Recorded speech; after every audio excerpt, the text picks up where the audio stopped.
सो ये क्वेश्चन है NCLEX Saunders के 8th एडिशन का, chapter name haematology and oncology का, question number 462। A client with carcinoma of the lung develop syndrome of inappropriate antidiuretic hormone SIADH as a complication of the cancer. The nurse anticipates that the primary healthcare provider will request which prescription. Select all that apply.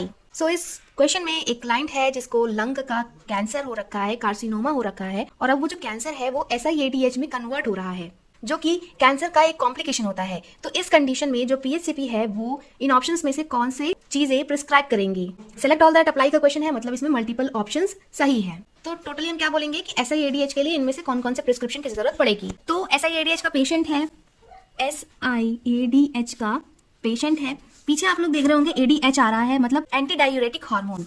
तो जैसे कि हमको पता है कि ये हमारा pituitary gland, इसके ये हैं 2 लोब, इसका जो पोस्टीरियर पिट्यूटरी होता है वहां से निकलता है ADH हार्मोन। अगर इसी पोस्टीरियर पिट्यूटरी में अगर ट्यूमर बन गया, ट्यूमर सेल्स बन गए, तो क्या होगा कि एक्सेसिवली प्रोडक्शन होगा ADH हार्मोन का, सीरम लेवल होगा।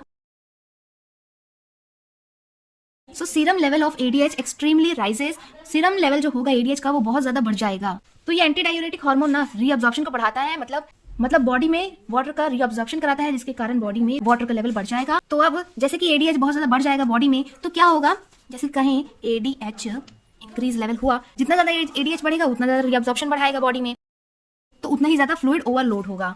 फ्लूइड ओवरलोड होगा और क्या होगा, डाइल्यूशनल हाइपोनेट्रीमिया भी होगा। और क्या होगा, तो इसको ओलिगोयूरिया होगा, क्योंकि ADH तो वाटर को रीअब्जॉर्ब कर रहा है ना, तो यूरिन आउटपुट बढ़ ही नहीं रहा, तो इसलिए ओलिगोयूरिया होगा।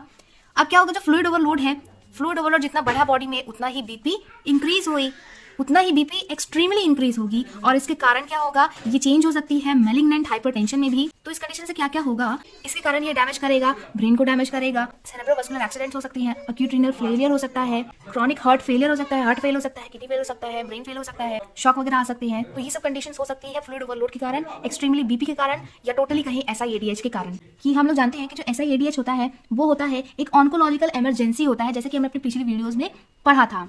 सब ऑप्शन देखेंगे, ऑप्शन 1 में है रेडिएशन, कैंसर केस में रेडिएशन भी देंगे, ऑप्शन 2 कीमोथेरेपी भी देंगे, ऑप्शन 3 इंक्रीज फ्लूइड इंटेक। तो क्या इस कंडीशन में फ्लूइड इंटेक बढ़ाने की जरूरत है? बिल्कुल भी नहीं है, क्योंकि ऑलरेडी बॉडी में इतना फ्लूइड बढ़ा हुआ है कि हमको और फ्लूइड देने की जरूरत नहीं है। तो ऑप्शन 4 कह रहा है डिक्रीज ओरल सोडियम इंटेक। क्या इस पेशेंट को सोडियम की जरूरत है? तो जैसे कि हम लोग जानते हैं कि सोडियम मतलब जैसे नमक के डिब्बे को हम लोग कहीं बाहर रख देते हैं तो उसके आसपास मॉइस्चर इकट्ठा हो जाता है, तो वैसे ही सोडियम में क्या होता है कि वो वाटर को रिटेन करने की उसके अंदर कैपेसिटी होती है। इसलिए जितना ज्यादा हम लोग पेशेंट को सोडियम देंगे उतना ही उसके अंदर वाटर और ज्यादा बढ़ेगा और एडिमा वगैरह होगा, इसीलिए सोडियम के लेवल को तो कम करना है। ऑप्शन 5 है सीरम सोडियम लेवल डिटर्मिनेशन।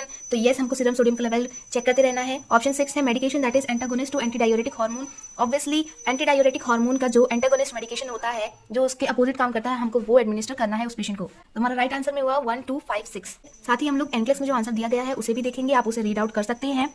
और अगर आपको हमारा एक्सप्लेनेशन अच्छा लगा तो ऐसे ही और वीडियोस देखने के लिए, ऐसे ही एनक्लेक्स का सॉल्यूशन पाने के लिए, साथ ही थ्योरी का एक्सप्लेनेशन पाने के लिए आप हमारे चैनल को सब्सक्राइब कर लीजिए। हम दोनों ही चीज थ्योरी प्लस MCQ सॉल्व करवा रहे हैं विद फुल एक्सप्लेनेशन। आप उन्हें हमारे चैनल में जाके देख सकते हैं। So thank you so much for watching. इस वीडियो को शेयर करिए, लाइक करिए, जितना आप लोग शेयर करेंगे उतनी हम लोग वीडियोस कंटिन्यू बना पाएंगे। So thank you so much for watching.